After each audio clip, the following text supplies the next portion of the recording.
it's Sophie. I wanted to do my third knitting podcast today. I feel like I haven't updated in a minute, and I also feel like the last podcast I filmed was definitely in the winter knitting, and we are absolutely boiling here today. It's 26 degrees, climate changes is real, and it is a nightmare. So yeah, I thought I'd catch you up on all the things I've knitted. I'm like surrounded outside by all things knitting. Oh, by the way, if you haven't been here before, my name is Sophie. This is Sophie Knits. I mostly talk about knitting and a little bit of sewing, but I haven't actually got any sewing to show you today. Just because I've been like slowly working my way through some stuff, but I kind of want to get a little bit further before I show you guys. I think it's just my confidence levels with sewing are much lower, so I'm a little bit more private. But yeah, we're gonna do the standard podcast format. We're gonna do some finished objects, some whips, and some acquisitions. And I'm gonna try and go in the order that I've made things. So let's actually start with these ones. So they are on the sock blockers just because they have been worn. They've been very much loved. This is just a vanilla sock with hedgehog fibres sock yarn in the colour Film Noir. I love these. I think these are so springy, and I really fancied just knitting a vanilla sock. I think I'd knitted a couple of hibernal socks back to back, and really felt like having something. They're actually kind of dry. I could probably take these off, and actually kind of felt like having something a bit more simple. And I really enjoy these. I think hedgehog fibres. This is my first time using their sock yarn, but I have really enjoyed the process of using it. I think it is expensive, it is a spenny one, but so far they're kind of holding up quite well, and I have worn them a fair few times. So I think I will repurchase some of their yarns to do socks in the future. Then I have another pair of socks. I'm actually gonna like squeeze these onto the sock blockers as we're talking, just because I think sometimes they look nice on sock blockers. And these were actually a pair that I made for my husband. I think I probably showed you these in my whips last time. He was asking for some socks, and I bought him the yarn for Valentine's Day and then knitted them up sort of subsequently for his Valentine's Day present. This is what they look like.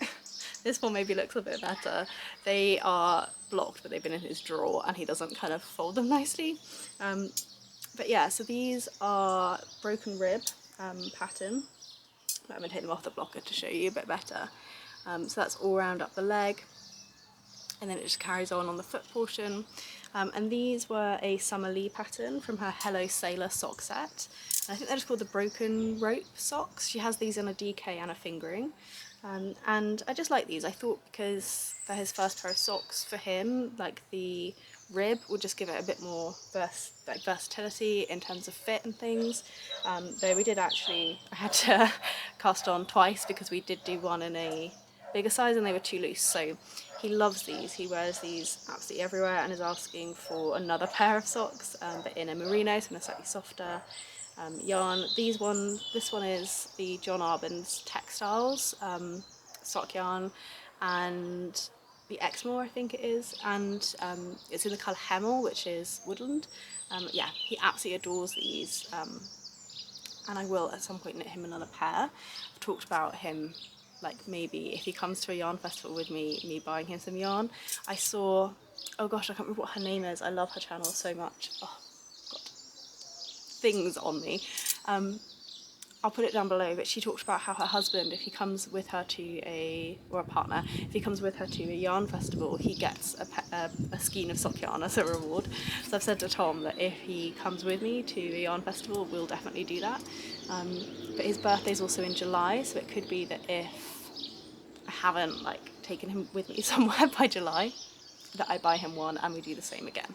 Then the next finished object, you probably would have seen this if you watched my sweater surgery video, but this is sweater number 29 from My Favourite Things Knitwear, and I knitted this one in Loom's DK sock yarn actually, which is partly why it grew so much because it's a superwash, held together with Rowan's Kid Silk mohair, and it is the softest thing I've ever had.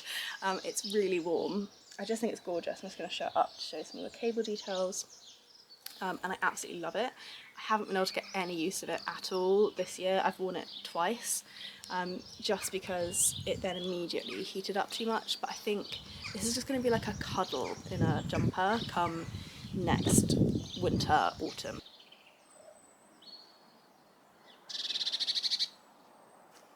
And then my last finished object is more of a like actual spring summer one, and I know everyone's been knitting this, but this is the Savoy top. And that's by Suzanne Mueller. I knitted this in Sanders Gardeline in, I think it's like grey, the dove grey maybe. But yeah, it's a really nice staple. And I made this one to wear as a work top, but like with a shirt underneath. My work is one of those offices where the aircon is on full blast, so often it's colder in the summer than it is in the winter. So I thought a short-sleeved shirt with this over the top would be really nice. I'll try and put some B-roll in as I'm going through. I may have already done that to show you this one a bit better. But yes, I enjoyed the process of knitting with this yarn. It was my first time using a plant-based fibre that wasn't cotton. And I would say it is quite hard on the hands, so that was the first time I really understood what hard on the hands meant. For some reason, when I've knitted with cotton before, I haven't found that so much. Maybe I've forgotten that I have.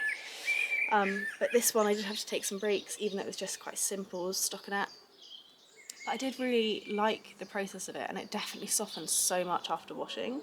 It's one of those ones where when you grab the yarn itself, it kind of feels like twine, and you're like, this is going to be nice. But linen, just the more you beat it up, the better it gets.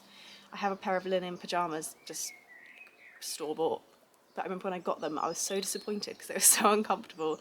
And now, like a year on, they're just the softest thing. So yeah, I'm looking forward to beating this one up some more to make it even better.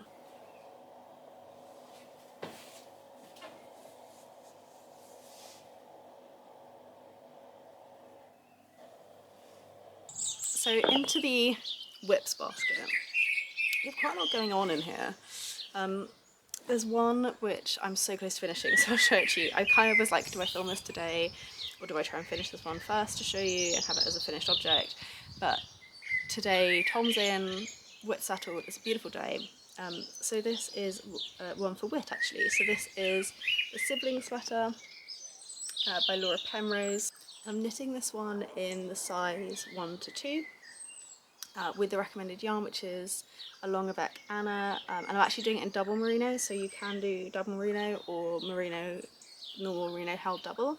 And I know that lots of people prefer doing the merino held double, but I just didn't want this to be like too expensive of a project. I wanted it to just be a little kind of treat to have something to knit for little one. So I'm complete apart from the collar, so I am just carrying on. I'll do some ribbing back and forth on the collar, and I also, I don't know whether I have it in here, if not I can talk to you about it, but I also have bought knitting elastic to put into the collar, which will be my first time doing that, just because I think I prefer knitting it down rather than sewing collars down, but I do think it'd be nice for it to have some stretch. And we'll see what I think of this one. It does look a little bit small for a 1 to 2, like it's pretty tall, but we'll see how it blocks out. I think the body looks good, but the arms maybe look a bit short. I think perhaps what I'm missing is that it's a little bit of a drop shoulder. So when it's on the child, it's sitting more like that, which is where you get the length from, having had a look at the pictures. But we'll see how it fits. It's cute. If it doesn't fit, I can always put it in the loft for baby number 2, if we have baby number 2. And I've really enjoyed knitting this. It's just really addictive knitting stripes. It's my first time knitting stripes in the round. And I've really enjoyed it. It's definitely, like, everybody says this, that when you knit stripes you just want to keep going, but definitely this is one where I just knitted and knitted and knitted on it. And I feel like I did the jogless stripes okay. I think it's down that side. Can't really see, can you? So they look okay to me. And I did definitely enjoy this. I think it's a really easy pattern. And I could see myself maybe knitting this for him in bigger sizes as he gets older, in different colours. But yeah, so I will finish that today for sure. And then the next whip that I have is a kind of slightly longer term whip, I guess. But this is my Moonset Tea. So let's try and hold it up. She's a bit floppy, so here she is. So I have obviously got to the point where I'm knitting the body, and I also did one sleeve just to kind of see how much yarn I was going to need per sleeve, but I haven't yet picked up the other ones. What I'm planning on doing, just because this one's fingering weight, and by the way, the yarn I'm using is Hedgehog Fibres, their sock yarn in the colour Ghost. I think it's just prettiest spring colour. But interestingly, the two skeins are like definitely different coloured. I mean, I think you can see that on camera, but in real life it's quite marked, the colour difference. So I have been alternating skeins, but because of that, I just wanted to see like how I did on the collar, on the sleeve. So what I'm planning on doing is when I get to sort of like halfway through the length stitches wise, I'm going to do the other sleeve so that I get a bit of a break of just the big knitting in the rounded stockinette. I also have been practicing my continental knitting for this one because it is stockinette, and it started out back and forth. So it's such an interesting construction. You start doing the back panel and then you kind of pick up along through these sides. It's really funny, and then you join together by overlapping. So the collar's all kind of knitted like around and it comes in on itself. But yeah, so I decided to knit this all continental, and I think it looks okay. Like obviously it's not blocked yet, and the tension isn't as good as my English style knitting, but it's been a nice project to really like get the stitches in on it. It does mean it's gone a bit slower than it would do if I was knitting English style, which I'm more used to, but I am enjoying knitting on that one. And then my last work in progress is the Quilty Cavern socks, by Horse Feather Fibre. I think there's two names for the creator, and I'm not sure which is right, but I'll put it up on the screen. And I love this pattern so much. This sock is 1 day old. I decided to cast it on whilst I was on the way up to London. I had a kit day and did a training day up in London, so I knitted this on the train there and back. And I think the yarn I've chosen is absolutely perfect for it. So it was actually my Mother's Day gift, this yarn. So it's from the Woolen Witch, and it's called Scarab Beetle. It's absolutely gorgeous, and possibly isn't one I would have chosen for myself. So yeah, really exciting to knit with that one. And then for the white, I'm just using some opal sock yarn in the colour cream, which I'm going to be using for my ruffle socks. But I think it's slightly fluffy, and I think it kind of does work there, and I think the contrast is lovely. So yeah, really enjoying knitting on these, and it's actually knitted up pretty quick. So we'll see how quickly I can get through to have a whole pair.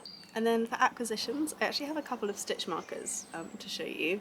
So I'll try and hopefully let the camera focus. So I have this really cute little sheep who I got from Cat Whiskers Crow Store, and this was on Etsy, and this is just, he's adorable, isn't he? He's so cute. They also have a little black cat that I'm very tempted by, that I may at some point get. And then I got two crystal markers from the store Velvet Bramble on Etsy. So I think one is Sunstone and one's Adventuring, I'm pretty sure. But I just thought they were really pretty just to have for sock knitting, for beginning of round markers. I also have one book to show you. So I pre-ordered 52 weeks of scrap yarn, which I was really excited to hear about. I have not very many ideas about my scrap knitting, and I've just really enjoyed looking through this one. So they have some garments in there, but they also have some, let's have a little look, like some shawls, some scarves.